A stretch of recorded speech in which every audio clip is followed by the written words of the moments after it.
¿Qué tal? Muy buenas noches, bienvenidos a Minuto 1, la pantalla de C5N. Hoy más que nunca, la realidad, lo que otros no te han contado en estos 3 años y 9 meses, ni te contarán, aquí te lo hemos contado. Lo que otros no te han mostrado en estos 3 años y 9 meses, aquí te lo hemos mostrado y te lo seguiremos mostrando, clarificando la actualidad, para que sepas, porque los otros no te lo cuentan, la realidad de nuestro querido país. Enseguida vamos a estar en vivo, acto por la unidad, después de muchos años, de las históricas CTA con la CGT. Un discurso fuerte, de mucho contenido político, pero también mirando el futuro de Alberto Fernández, allí, en ese plenario de los gremios, marcando pautas muy importantes para lo que va a ser su presidencia. Y además, esta noche nos podés acompañar a partir de este momento con el hashtag Bonadío en la mira, el controvertido juez, el polémico juez que el gobierno hoy intentaba salvar en el Consejo de la Magistratura, archivando causas, denuncias en su contra. Bueno, como se dice habitualmente y con la expresión popular, al gobierno el tiro le salió por la culata, porque no solamente no archivaron las denuncias contra Bonadío, sino que el resto de los consejeros del Consejo de la Magistratura pidieron investigar al controvertido juez federal. Bonadío en la mira, deberá rendir cuentas por lo que ha hecho en estos años y se lo empezará a investigar en el Consejo de la Magistratura. Tenemos un programa cargado de información. Nueva imputación contra el presidente Mauricio Macri. Nueva causa en la justicia por extorsión. Otra causa contra Macri. Enseguidita, anticipo exclusivo de Minuto 1, te la vamos a estar contando, ¿eh? Y además, 16 meses de caída de la actividad económica en la República Argentina. Otro dato de lo negativo que deja el gobierno Mauricio Macri. Otro dato que suma al industricidio que ha producido Mauricio Macri. 16 meses de caída de la actividad económica. Se profundiza la recesión en la Argentina. El riesgo de estanflación está allí. La bomba que deja encendida Mauricio Macri para el próximo gobierno es cada vez más grave. Pero como ha sido característica de este gobierno y de Macri, desconectado cada vez más de la realidad, insensible frente a los problemas, el presidente sigue bailando sobre la cubierta del Titanic. El presidente sigue de campaña, sigue en el Macri Tour, mientras el país cada vez se hunde más en una profunda recesión económica y en una crisis social realmente impredecible. La irresponsabilidad de Macri realmente es gravísimo y debería llamar la atención de todos los argentinos. Vamos a el primer tema del día, ¿eh? Nos vamos ya con nuestro móvil que durante toda la tarde ha estado allí en la ciudad de Lanús, porque se hizo allí un acto sindical muy importante y allí está nuestro colega Cristian Minich. Buenas noches, Cristian. Bueno, creo que ya está ahí Hugo Yasky también, ¿no? Hola Gustavo, buenas noches. Sí, Hugo Yasky ya lo está escuchando. Muy bien, ¿qué tal Hugo? Buenas noches. ¿Cómo está? Bien, muy contento. Bueno, realmente, ¿no? Sí, un poco afónico, pero la verdad que han sido muchos años de una lucha que realmente hay que reivindicar de ustedes desde la CTA, pero ahora se abre una nueva instancia en la Argentina y ustedes están sumando, me parece, a esta búsqueda de unidad del movimiento sindical y para la nueva etapa que se viene en la Argentina, ¿no? Sí, ese es el sentido de lo que hoy votamos y aprobamos por unanimidad. Reiniciar la unidad del movimiento sindical con la CGT, y esa votación, como vos lo decías, se fue construyendo en estos últimos años en los que estuvimos en la calle, con los compañeros de la corriente sindical federal, con el modelo sindical que encabeza Moyano con Esmata. Hoy estuvieron acá, estuvo Pablo Micheli, estuvo Sergio Palazzo, Plaini, y por supuesto la presencia de Alberto Fernández le da un voltaje político, una fuerza a esta decisión, que vos lo dijiste claramente. Queremos que la interlocución del movimiento sindical argentino tenga más fuerza, y la unidad nos tiene que expresar a todos con mayor claridad, pero también con mayor potencia, porque viene un tiempo político distinto en el que esperamos estar sentados discutiendo en el marco de la convocatoria que hagan quienes van a gobernar la Argentina, para escuchar a los trabajadores, a los jubilados, a los maestros, a los pequeños empresarios, a los que quieren producir y los que quieren tener empleo. Porque además, Hugo, viene un tiempo muy difícil que va a necesitar justamente de un movimiento obrero unido para participar activamente de ese acuerdo económico y social que Alberto Fernández le está proponiendo a todos los sectores. Sí, un tiempo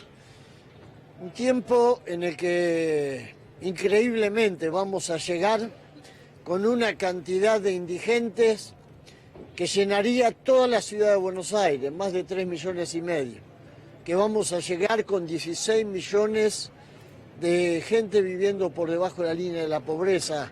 La clase media se le cayó un pedazo abajo de esa línea de la pobreza. Vamos a llegar con un país que tiene una enorme deuda externa, hoy lo decía Alberto Fernández, multiplica por 6 todo lo que conocimos antes, sin empleo, además con una especulación financiera que impide que un dueño de una pequeña empresa pueda siquiera pagar un cheque de aquí a un mes, porque ya directamente no existen los precios, con economías regionales postradas. Creo que lo hicieron todo para que simplemente el país dependiera de la usura, de la especulación financiera, y hay algunos pocos que se fueron con la plata a los paraísos fiscales, y acá quedamos los argentinos. Pero bueno, como dijo Alberto, muchas veces nos levantamos y lo vamos a volver a hacer.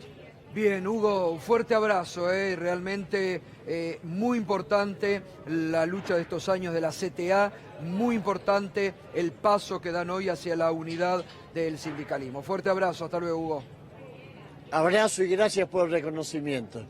Bueno, gracias, Cristian. Volvemos en cualquier momento allí desde Lanús, donde algunos dirigentes todavía quedan. Ha sido un acto muy importante, otro acto donde ha marcado la unidad del Frente de Todos. Han estado los sectores representativos del Frente de Todos en ese acto.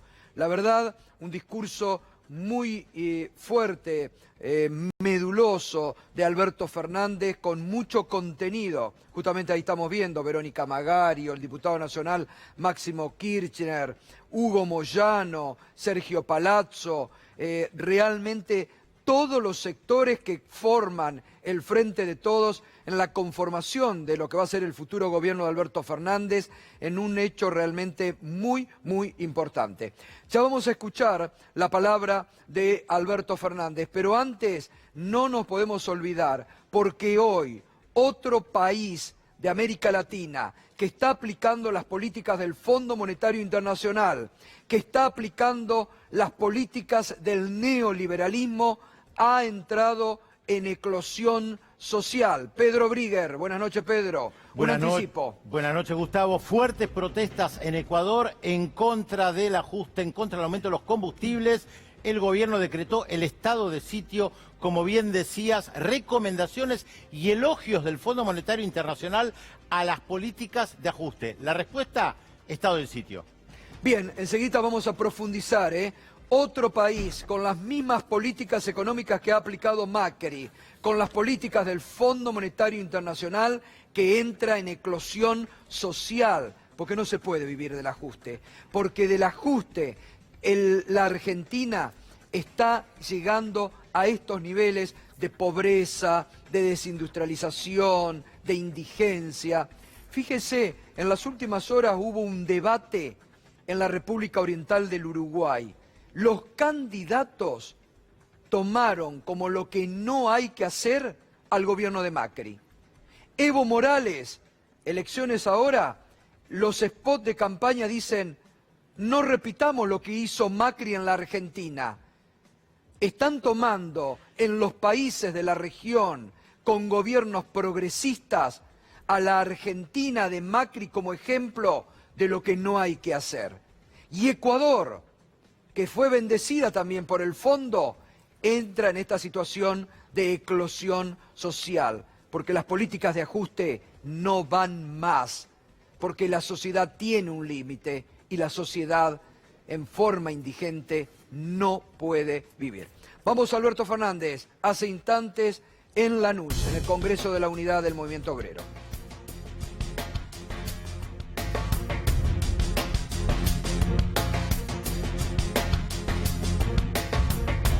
El daño que le hizo al país la salida de la convertibilidad es semejante al daño que Macri ha hecho gobernando 4 años. Y no es arbitrario lo que digo. Salir de la convertibilidad nos costó una devaluación del 300%. 4 años de Macri nos costó una devaluación del 500%. La deuda que nosotros, todos los argentinos, con tanto esfuerzo, le pagamos al fondo, hoy la deuda que tenemos con el fondo es 6 veces esa deuda. Y fue contraída solo en 1 año y medio. Hace 2 años no pensábamos en el fondo. Las mejores sociedades son las que distribuyen derechos, no las que los quitan. Cuando las sociedades quitan derechos, hacen peores sociedades, hacen peores hombres, hacen peores mujeres. Y es ese el presente que nos toca.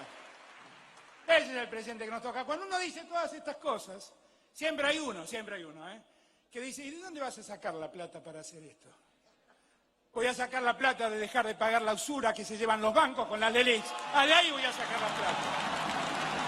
De ahí. Y de ahí vamos a hacer que los jubilados tengan todo el año sus medicamentos como corresponde. De ahí. Una vez más, Alberto Fernández reivindicando, porque claro, la gran preocupación de los que han apoyado las políticas de ajuste y al gobierno de Macri es lo que preguntaba Alberto Fernández: ¿de dónde va a sacar la plata? Y lo responde clarito Alberto Fernández: de la usura que han significado las LELIQ y la plata que los bancos se han llegado. Claro, habrá que tocar estamentos del poder que acompañaron estos años al gobierno de Macri, pero de ahí donde comienza la redistribución necesaria que hay que realizar en los próximos 4 años en la Argentina para recuperar derechos que el macrismo robó a millones de ciudadanos en nuestro país. Y también hablaba de la educación, otro punto fundamental en la plataforma de Alberto Fernández.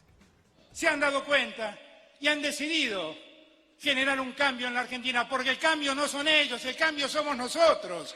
El cambio es terminar con este presente de oprobio y de vergüenza al que nos han sometido. Y no son ellos los que están capacitados para hacerlo. Donde la paritaria nacional no existe. Donde a los maestros se los destrata, han llegado a decir, han querido enemistar a los maestros con las familias. Han querido reemplazar a los maestros por voluntarios. Por favor, reaccionemos y todo es producto de un gobierno que realmente reniega de la educación pública. Y eso es algo que nosotros no debemos permitir. Tan liberales que son, ¿por qué no siguen el ejemplo de Alberdi o de Sarmiento, que hicieron tanto por la educación pública? ¿Por qué no son liberales?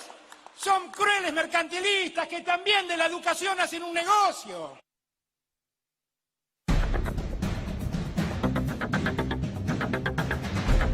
Y mientras Alberto Fernández se prepara para gobernar, arma los equipos, los planes, la semana próxima va a estar haciendo un anuncio muy importante, Alberto Fernández, referido a la lucha contra el hambre, que va a ser uno de los pilares fundamentales de su gobierno. Macri, en forma irresponsable, sin gobernar, sigue en el Macri Tour. Juan Amorín, buenas noches, Juan. ¿Qué tal, Gato? Buenas noches. Así es, Macri estuvo el lunes en Junín, el martes en Córdoba, miércoles fue el turno de Santa Fe y hoy fue el turno de Entre Ríos. Estuvo en Concepción del Uruguay. Se viene repitiendo una fotografía que nosotros venimos repasando y remarcando también acá en Minuto 1. No viene teniendo demasiada convocatoria esta gira del Si Se Puede. No sé si tenemos la fotografía de lo que fue hoy Concepción del Uruguay. No había mucho más de 4.000, 5.000 personas, según los cálculos. La verdad es que dejó bastante que desear. Ahí vemos la convocatoria. Fíjate, la plaza no está llena ni por asomo. Directamente, lo cierto es que Mauricio Macri no viene reuniendo tal vez la convocatoria deseada. De hecho, cada vez se filtran más videos de caravanas donde el presidente saluda, como mostramos ayer en el caso de Junín, a la nada misma, digamos, pasa saludando y no hay gente alrededor. No viene siendo tal vez lo que esperaban, pero claro, se está convirtiendo en la gira del plano corto, decían en las redes sociales, porque no vienen mostrando esto. Por supuesto, Macri trata de ganar volumen y entusiasmo de cara al cierre. Pero ayer, Gato, hubo algunas perlitas en Santa Fe que pasaron desapercibidas y que hoy en las redes sociales realmente divirtieron y mucho. ¿Conocés Virgen del Recreo vos en la provincia de Santa Fe? No. ¿No? No Yo conozco. tampoco. Se ve que es una localidad nueva. Si te parece, lo escuchamos al presidente. Y también hemos llevado urbanización y mejoras a los barrios de la Virgen del Recreo, Virgen del Rosario y Monseñor Zaspe. Estoy aprendiendo los barrios ya de Rafaela. Vamos todavía. Claro, se estaba refiriendo a la Virgen del Rosario, la localidad santafesina. Bueno, puede fallar.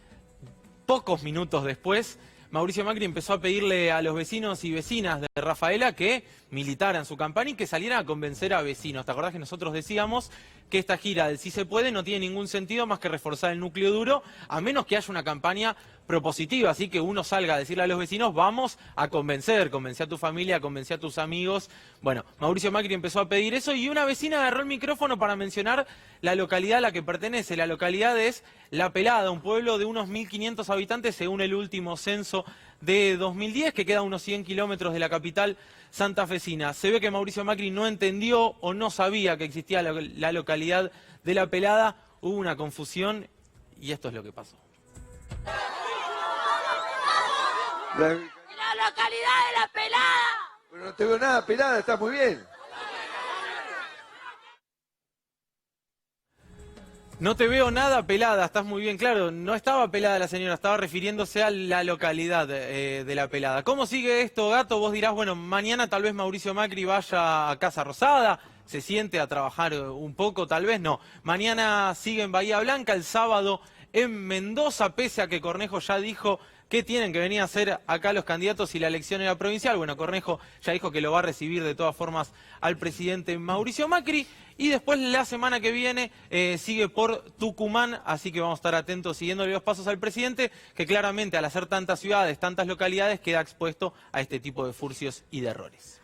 Muy bien, y hablando de Macri, que sigue con su tour, mientras la Argentina vertiginosamente sigue en caída libre, también su candidato a vicepresidente sigue haciendo de las suyas y sigue realmente peligrosamente hablando hoy sobre las villas. Y escuche, según Pichetto, lo que habría que hacer con las villas en la ciudad de Buenos Aires.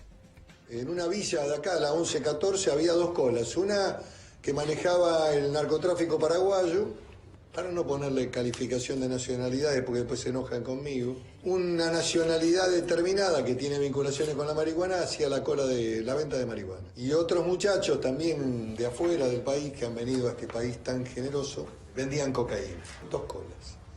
Todo esto fue tomado por un dron, y después entró la gendarmería. La verdad, habría que dinamitar todo, que todo vuele por el aire. Así, habría que dinamitar todo. Esa es la solución de Pichetto. Claro, por eso Pichetto no admite que hay pobreza en la Argentina. Por eso Pichetto no admite que no hay hambre en la Argentina. Dice que no hay hambre en la Argentina. La solución para él sería dinamitar todo y hacer desaparecer los pobres y todo. Ahora, lo que Pichetto debería hacer es pedirle sobre esas fotos que nosotros mostramos la semana pasada aquí, en Minuto 1, que fueron la tapa del diario Clarín, en la Visa 1-11-14, tomadas el año pasado. Es pedirle explicaciones a la ministra de Seguridad, Patricia Bullrich, porque si tanto dicen desde el gobierno que hacen en la lucha contra el narcotráfico, Pichetto se sorprende y dicen, miren las dos villas, que le pida explicaciones a su ministra de Seguridad. ¿Qué es lo que hacen en la lucha contra el narcotráfico? Pero señor Pichetto, no se puede utilizar los métodos de la dictadura, que pasaban con la topadora por encima, sacaban a los pobres, los cargaban en los trenes y los expulsaban. No, reglas de la democracia. Si dicen que este es el gobierno que más lucha contra el narcotráfico, pero fíjese las contradicciones en las que incurre su gobierno. Usted mismo lo está diciendo. Usted mismo se sorprendió en la Visa 1-11-14, que está acá cerquita del despacho de la ministra de Seguridad, que dice que tanto lucha contra el narcotráfico. Muy bien, viven desconectados de la realidad, lo vemos también y lo dijo en esta desconexión de la realidad el ministro, ahora secretario de Agricultura, Echeveres.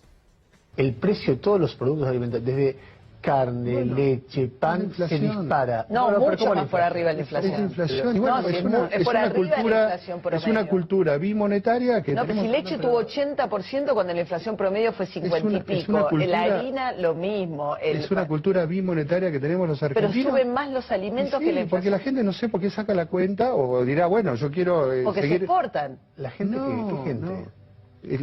Cualquiera que carga en el medio, cualquier comerciante, ahora dice, no, yo quiero seguir al dólar, quiero tener la misma, pero no digo que esté mal, porque tratan de cuidar sus ingresos, pero es una realidad, la madre de las batallas es la inflación, pero ese es el punto. Te contesto lo de la carne, que me parece importante. El alimento sube más que la inflación promedio, no, ¿estamos de acuerdo? No, la carne no, la carne no. La carne está, hoy es el alimento más barato lejos de la Argentina comparado ¿con qué? Con cualquier otro, con una pizza. ¿Qué? ¿Cuánto vale un kilo de helado? ¿Cuánto vale, a ver, te digo, no sé, un kilo de factura para tomar mate? Mucho más caro que un kilo de carne. Bueno, viven desconectados de la realidad. Primero, Echeverre, una docena de facturas. No se venden por kilo las facturas, es por docena. Viven tan desconectados de la realidad que mandan a la gente a comer pizza. Como Prat Guy, ¿se acuerda cuando comparaba qué son? 2 pizzas, decía.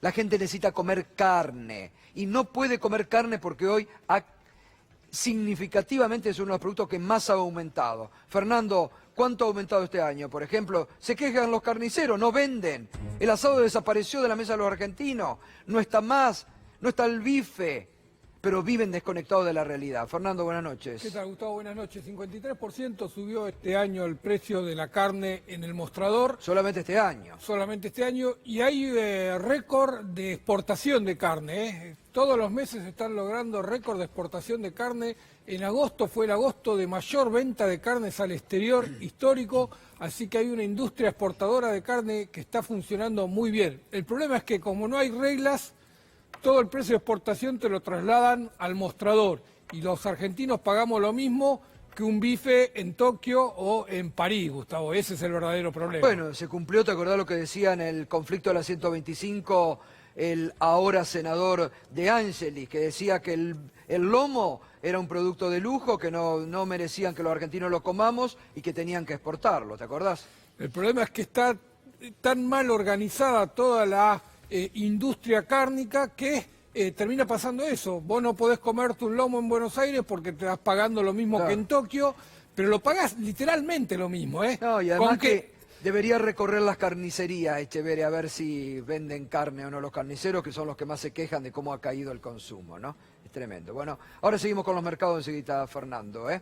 Muy bien, y Axel Kicillof, otro que ya está preparando su gobierno en la provincia de Buenos Aires, estuvo anoche aquí en Minuto 1 y habló de estos temas. La deuda de la provincia en 2015 era 9.000 millones de dólares, medida en dólares. Exacto. Pero era un 50% en dólares, Claro. el resto era en pesos y mucho de ello intrasector público. O sea que era una deuda que es manejable. Hoy tenemos una deuda que ha pasado de 12.000 millones de dólares, prácticamente un 50% más.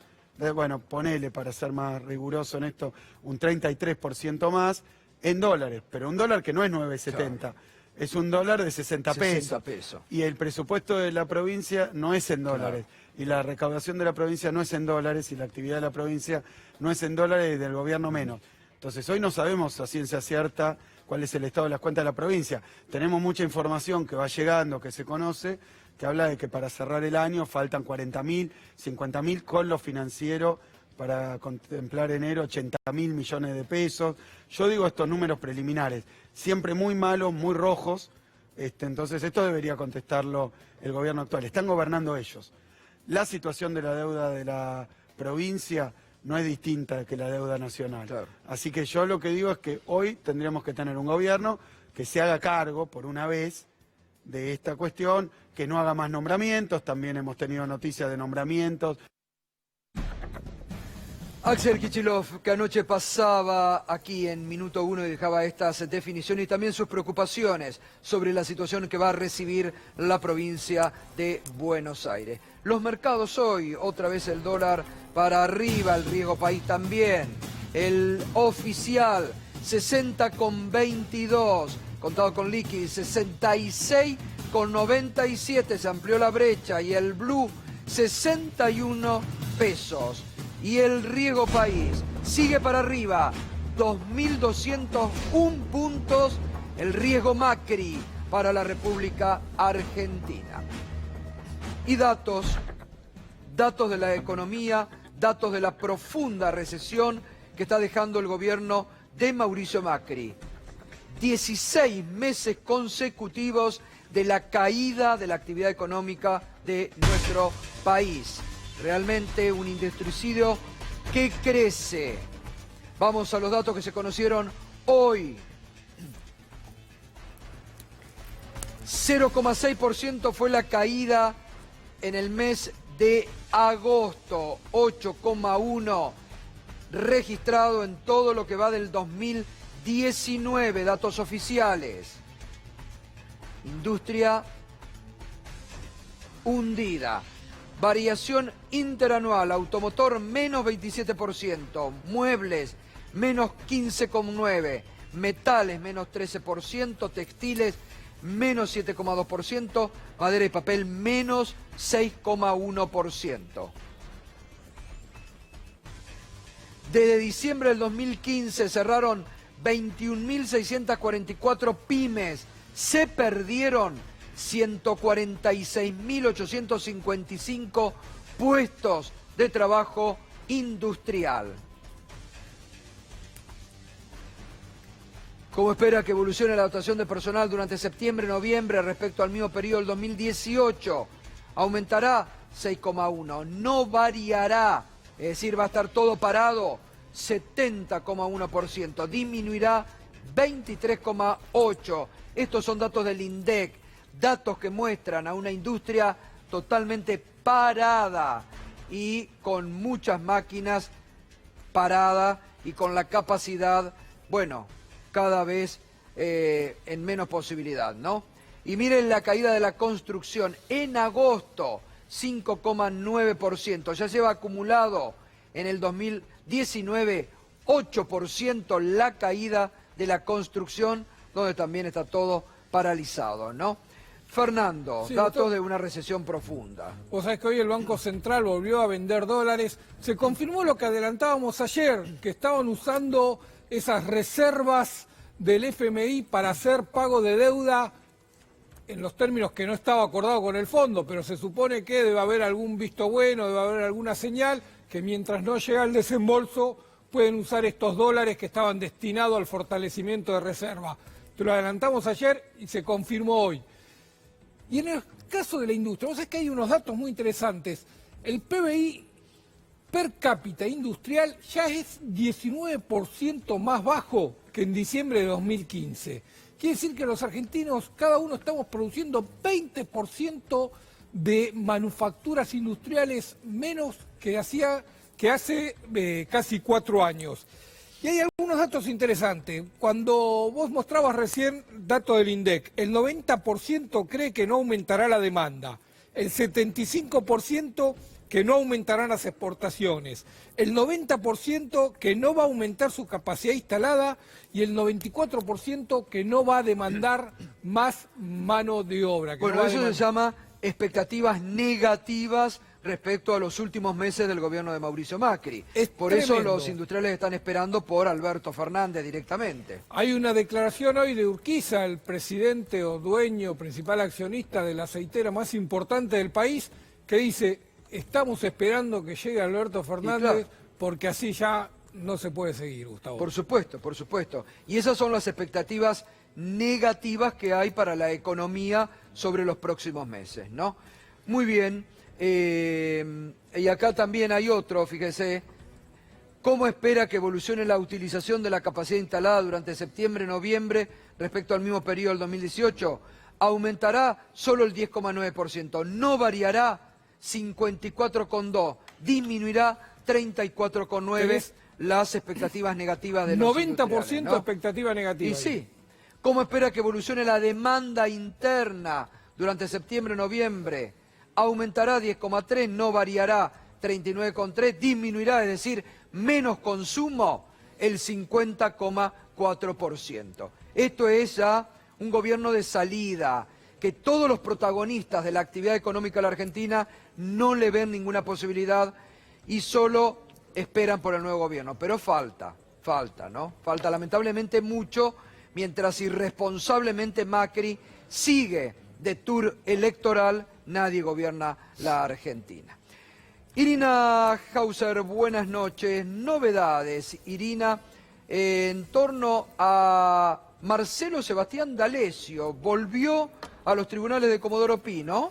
D'Alessio estuvo hoy en Comodoro Pi, en el juzgado de Julián Ercolini, indagado por segunda vez. Esta es una ampliación de la indagatoria. D'Alessio tiene ahí una causa que está basada en una denuncia que originalmente le hizo el fiscal federal Carlos Stornelli.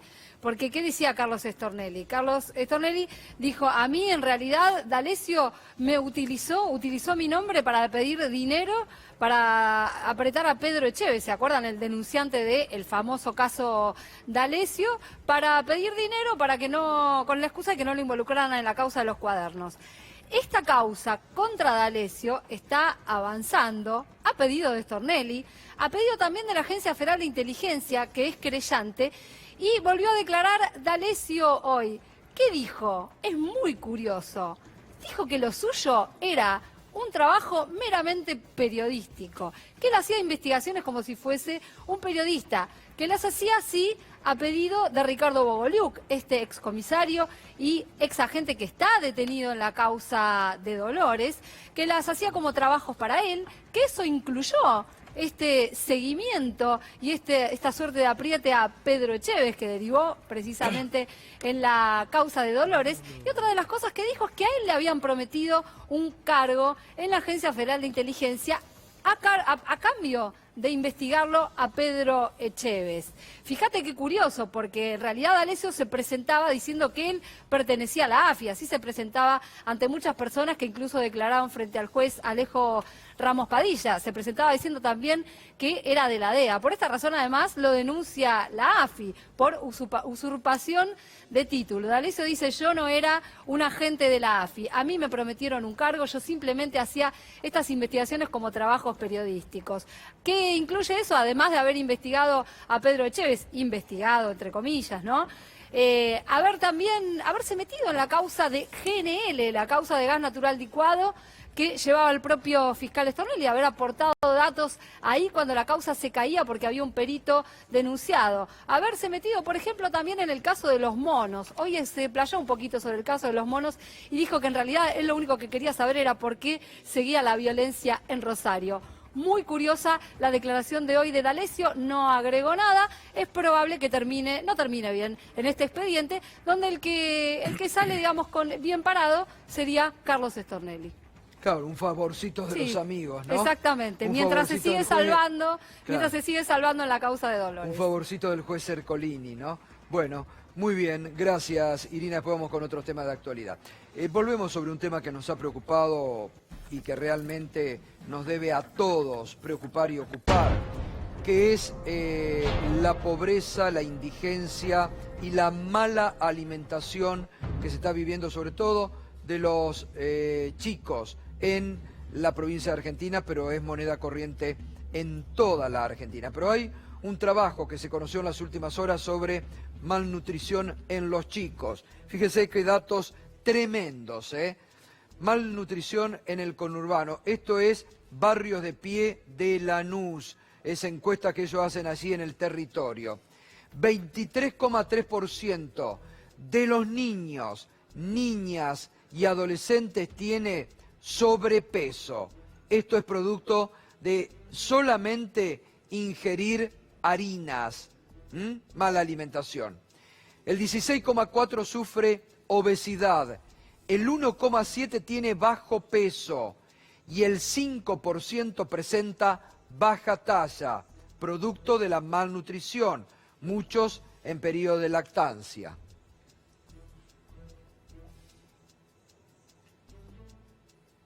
La situación nutricional se vincula a la pobreza, que ascendió al 39% en el conurbano en el primer semestre del 2019, y la mitad de los niños y adolescentes menores de 14 años es pobre. Esto es fuente del INDEC, un dato que recordamos. Pero fíjese, ¿no? La malnutrición, cómo sigue avanzando, y este es uno de los temas más preocupantes.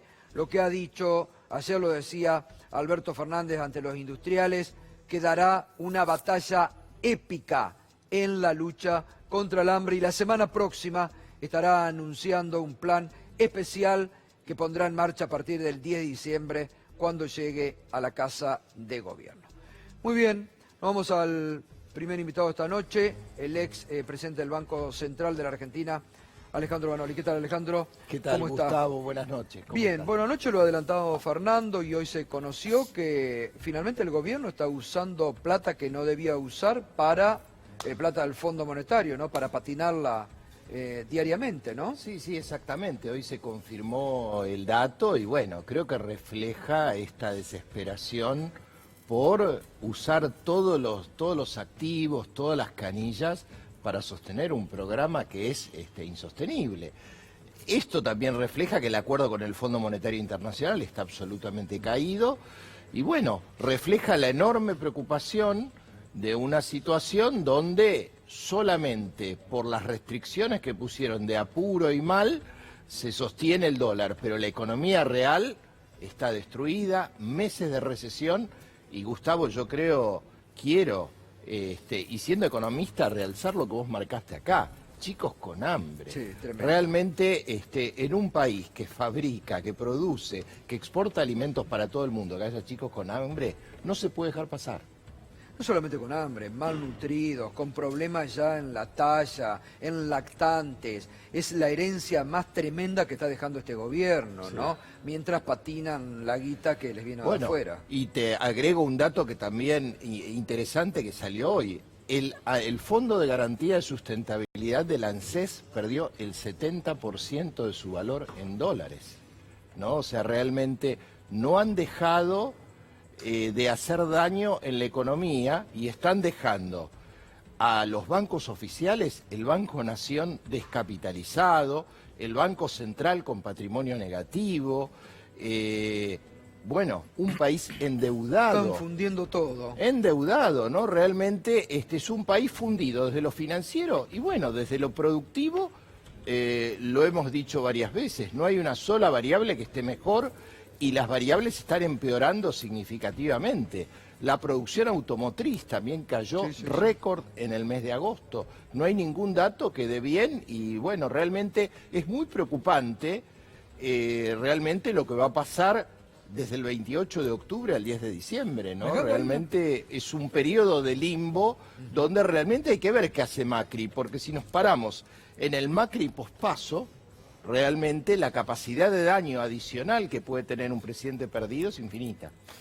Hay una preocupación muy grande por la situación del Banco Nación. Uno ve el balance que se conoció hace algunos días y es preocupante. Están descapitalizando, financiando al Tesoro, haciéndole transferencia cuando no tiene, dejaron de prestar a la pyme. ¿Hay riesgo sobre el banco o se va a poder salvar? Mira, el Banco Nación, es un banco del Estado.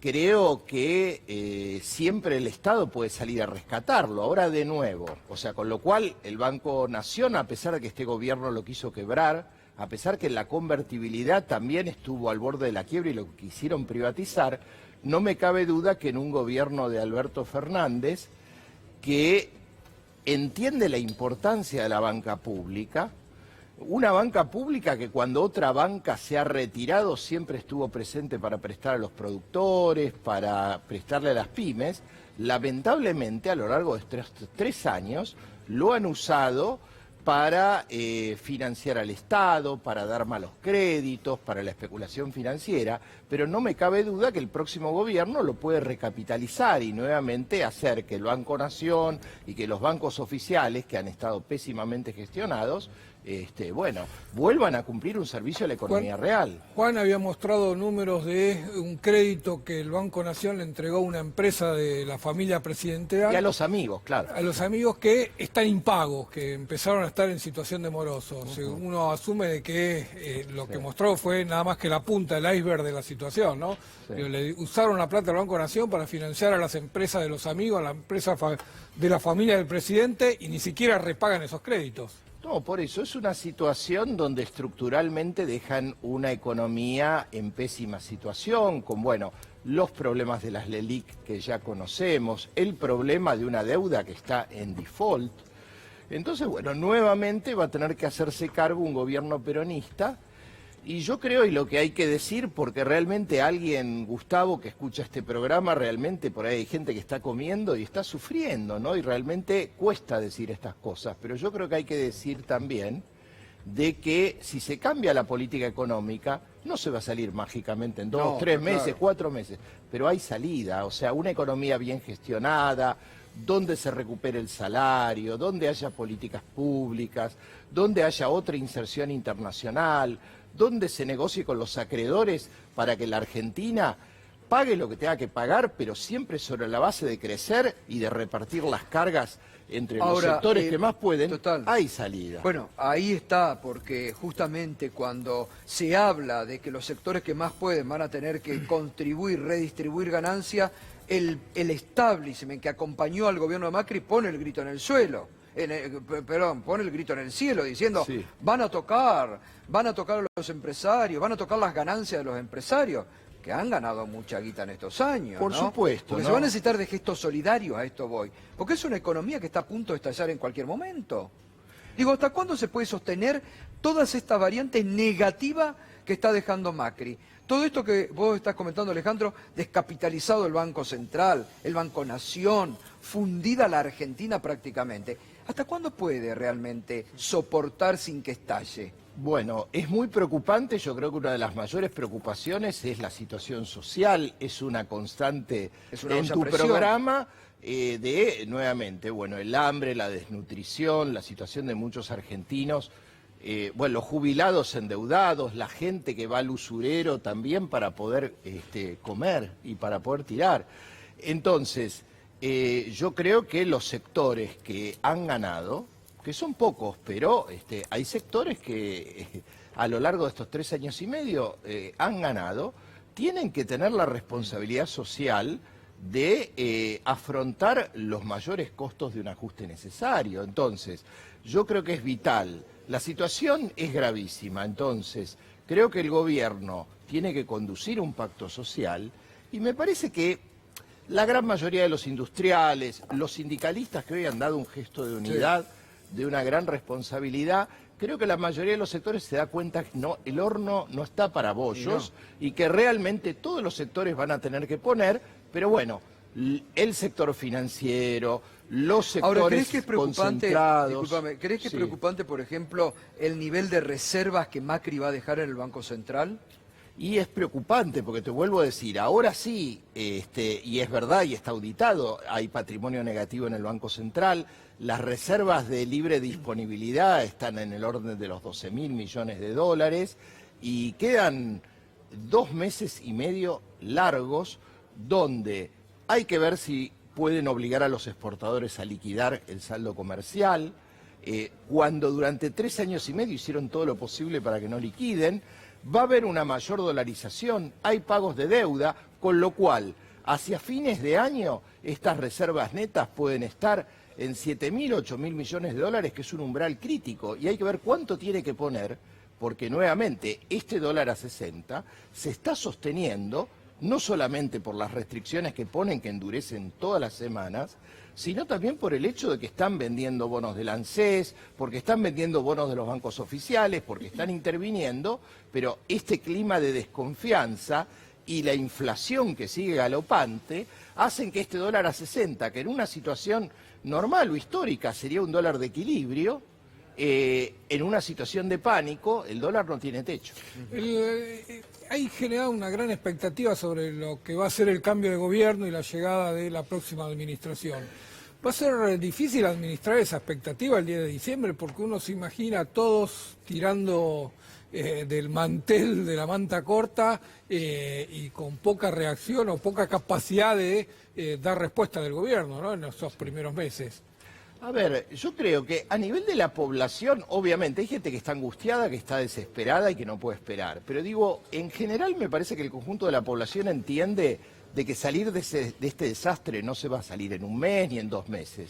Yo realmente, Fernando, creo que la reactivación va a venir sobre fines del 2020, para decir la verdad, para plantear, digamos, el margen de recuperación que van a tomar las medidas.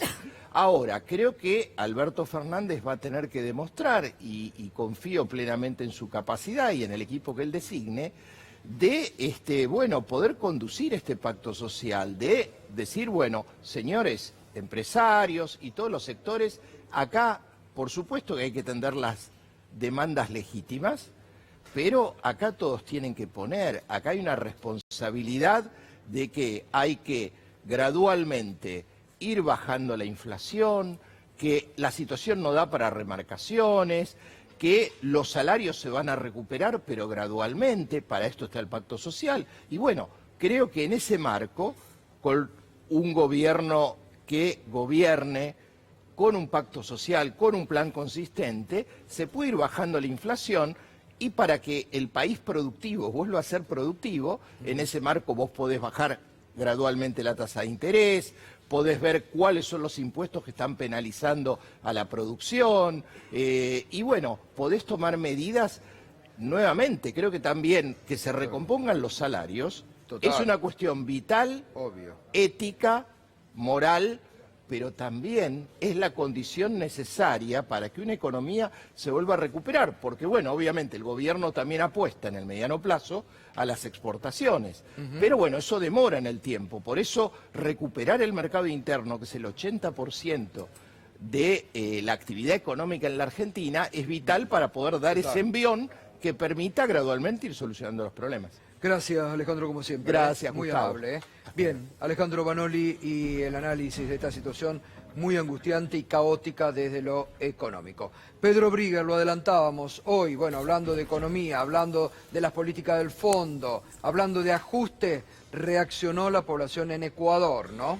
Efectivamente, Gustavo, reaccionó y en casi todas las ciudades de Ecuador hay protestas.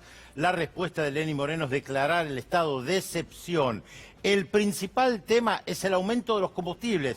Y como ya sabemos, el aumento de los combustibles se traslada a absolutamente todo y en primer lugar a los alimentos. Recordemos también que en este caso se habla de reformas laborales muy similares, las reformas a las que se quieren implementar o se han implementado en la Argentina. Por supuesto que siempre hay detalles diferentes entre país y país. En este caso, por ejemplo, reducen el periodo de vacaciones a los empleados públicos. Pero en líneas generales es la misma receta que el Fondo Monetario Internacional lleva de país en país, como siempre nos recuerda Fernando Alonso. Vos sabés, Gustavo, 2 segundos, lo que dijo el Fondo Monetario Internacional de Ecuador esta semana es impresionante. Dice, las reformas anunciadas ayer, se está refiriendo al martes, por el presidente Lenín Moreno, tienen como objetivo mejorar la resiliencia y la sostenibilidad de la economía ecuatoriana y fomentar un crecimiento sólido e inclusivo. Bueno, el anuncio... Lo mismo que dijeron acá hace un año. Exactamente. Dice, el anuncio incluyó decisiones importantes para proteger a los pobres y más vulnerables. Sí, lo mismo que dijeron acá, O sea, nunca se vio. Parece, Fernando, Nunca se que vio. los pobres no entienden que el Fondo Monetario Claro, Internacional es bueno, está haciendo pero todo claro. justamente para la gente más pobre. Es increíble. El mismo discurso que agarraron la gacetilla de prensa, la copiaron y la pegaron, ¿eh? Es lo que siempre es lo que hacen, lo que hacen, dice exacto. Joseph Stiglitz. Ahora, hay una diferencia entre la Argentina y Ecuador más allá de las similitudes. Las similitudes, tanto Lenín Moreno durante la campaña electoral como Mauricio Macri claramente mintieron. Dijeron que no iba a haber políticas de ajuste y hubo políticas de ajuste. En ambos casos también apelaron al Fondo Monetario Internacional. La diferencia es que Lenín Moreno dijo que iba a continuar las políticas llevadas adelante por Rafael Correa. La diferencia es que en la Argentina, Mauricio Macri dijo que no iba a continuar en líneas generales las políticas del gobierno anterior, pero ambos dijeron que no iba a haber políticas de ajuste. Otra gran diferencia y algo para destacar de Ecuador. Bueno, pero Lenín Moreno no siguió ninguna de las políticas de Correa, mintió y traicionó el mandato popular. Lo común es que ambos mintieron, Claro. La diferencia es que en este caso traicionó a aquel que lo Claro. había designado como candidato a la presidencia durante la campaña electoral. Cantaba canciones revolucionarias Lenín Moreno, haciendo honor a su primer nombre. Por supuesto decía que estaba en contra del paquetazo, porque así lo llaman en Ecuador, que es justamente lo que está pasando ahora, y en contra de las privatizaciones. Pero hay una gran diferencia. Ecuador tiene una particularidad. Parece un pueblo muy callado. Sin embargo, en los últimos 30 años fueron derrocados 3 presidentes por movilizaciones populares a raíz de políticas de ajustes. Abdala Bucaram en 1997, Yamil Mahuad en el año 2000 y el último Lucio Gutiérrez en el 2005. Parece un pueblo muy calladito, claro, pero cuando sale a las calles se lleva todo puesto. Esto no quiere decir que mañana o hoy renuncie Lenín Moreno, pero realmente las protestas son muy importantes. ¿Qué pide la gente? En primer lugar, que derogue todas las medidas, que dé un paso para atrás respecto de las medidas que tomó, que implican, entre otras cosas, y lo principal, el aumento del transporte, el aumento de los combustibles. Lenín Moreno hoy dijo, de ninguna manera doy un paso atrás, y la respuesta fue el estado de excepción por 60 días. Esto implica que pueden arrestar gente a diestra y siniestra. Vamos a ver qué es lo que pasa en Ecuador, pero como bien decía Fernando Alonso, van copiando las recetas que supuestamente son unos cráneos que piensan para cada país sus particularidades y después llevan las recetas del fondo por cada uno de los países. Un problema para las derechas latinoamericanas en momentos de elecciones, también en Uruguay y en Bolivia, como decíamos. No pueden tomar ni el ejemplo argentino ni el ejemplo ecuatoriano para decir, ven, esto sirve. Muy bien, gracias Pedro, vamos a seguir. Esto recuerda mucho el 2001 de la Argentina, ¿no? Estado de sitio, reacción social, gente que se harta de los ajustes siempre sobre los mismos, ¿no? Recuerda mucho el 2001. Bien, nos estás acompañando con el hashtag Bonadío en la mira. ¿Qué pasó hoy, Juan? Así es, Gato. Venimos repasando desde la semana pasada. ¿Te acordás que el jueves pasado puntualmente yo te traje una columna que refería justamente a cómo el oficialismo estaba intentando limpiar de alguna forma las denuncias que mantiene Claudio Bonadío en el Consejo de la Magistratura, la Comisión de Acusación y Disciplina, justamente? Bueno, esta semana hubo un primer intento, hace 2 semanas, por parte de Juan Bautista Maíquez, representante del Poder Ejecutivo en el Consejo de la Magistratura, por archivar 2 denuncias puntualmente contra el magistrado Claudio Bonadío. En su momento, desde la oposición dijeron, no, bueno, tratémoslo más adelante, si hace mucho que no se mueve el expediente, no hay ningún apuro para tratarlo ahora. Bueno, 2 semanas después, es decir, hoy, el Consejo de la Magistratura nuevamente trató los pedidos contra Claudio Bonadío y en esta oportunidad no solo fracasó el Ejecutivo en su intento por archivar estas denuncias, sino que las activó, o sea, le salió el tiro por la culata literalmente. Vamos a empezar viendo cuáles son las denuncias que tiene Claudio Bonadío en la magistratura. Son 8 expedientes en total que hoy están justamente en la Comisión de Acusación y Disciplina. La causa de los sauces por abuso de poder fue denunciado por el abogado de Cristina Fernández de Kirchner, por Carlos Alberto Beraldi. Unos libros que supuestamente había mandado a hacer la Secretaría de Oscar Parrilli por falsificación de testimonios, denunciaron en esta oportunidad a Bonadío, forzó algunos testimonios, un clásico ya de Claudio Bonadío. También en las fotocopias de los cuadernos tiene 3 denuncias diferentes de 3 abogados distintos por, obviamente, todas las arbitrariedades que ya conocemos en la causa de las fotocopias. Las famosas escuchas ilegales relacionadas a la operación Puf Puf y, por supuesto, en la causa de D'Alessio por los testimonios recogidos en la causa de gas natural licuado. El primer personaje que vamos a ver ahora en cuestión se llama Juan Bautista Maíquez, es el representante del Poder Ejecutivo en el Consejo de la Magistratura. ¿Qué sucedió tras el triunfo de Alberto Fernández en las elecciones primarias por más de 16,5 puntos sobre el presidente Mauricio Macri? Bueno, Maíquez pidió, justo después de las primarias, archivar 2 causas, las primeras 2 que veíamos en cuestión. Dice, no se movió mucho el expediente, no investiguemos, archivemos las causas contra Claudio Bonadío por el accionar en los sauces y en el caso de estos libros que supuestamente nunca se imprimieron. En el día de hoy, nuevamente Maíquez puso las cuestiones sobre la mesa y dijo, muchachos, archivemos estas 2 denuncias contra Bonadío. Tiene 8, 2 intentaron limpiarlas hace 2 semanas, fracasaron y hoy intentaron de nuevo.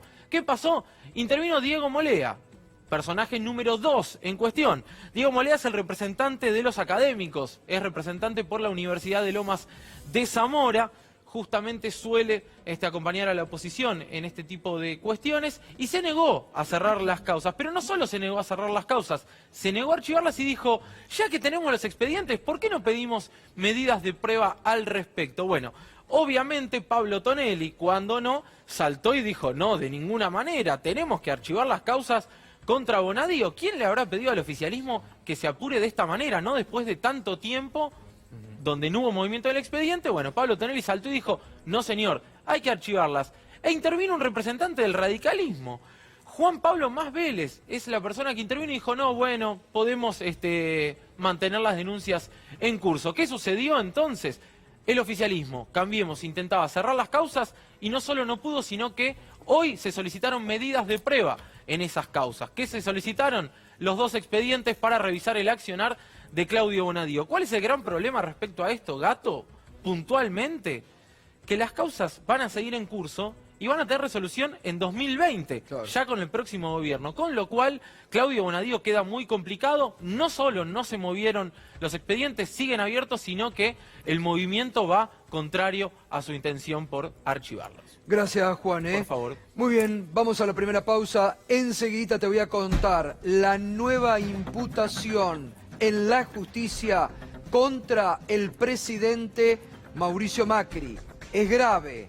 Otra imputación por delante, una investigación que ya ha comenzado y tiene muchos testimonios de gravedad institucional. Enseguida te lo contamos.